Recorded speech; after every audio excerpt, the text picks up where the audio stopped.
குர்ஆன் வானத்திலிருந்து கொடுக்கப்பட்டது, அல்லாஹ்வுடைய புறத்திலிருந்து வந்தது. லா ஷர்கிய்யத்தி வலா கர்பிய்யா, அது எங்கும் கிடைக்காது. ஏன்? அது படைப்பல்ல. குர்ஆன் படைப்பல்ல. அகீதா அது. குர்ஆன் படைப்பல்ல.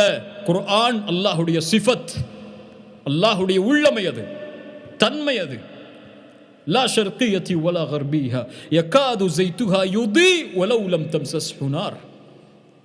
அல்லாஹ் ஜெய்துனுடைய எண்ணெய் என்று சொன்னானே, அந்த எண்ணெய் எரிக்கப்படுவதற்கு முன்னதாகவே அது வெளிச்சத்தை தரும். அல்லாஹு அக்பர். ஆம், குர்ஆன் வெளிச்சமானது. அது யாரை சேர்ந்தாலும் சேரவில்லை என்றாலும் வெளிச்சமுடையது. ஏன்? அது படைப்பல்ல, அது படைத்தவனின் தன்மை, அவனுடைய கலாம். அது யாரோடு இணைந்தாலும் இணையவில்லை என்றாலும் அது வெளிச்சத்திற்குரியதுதான்.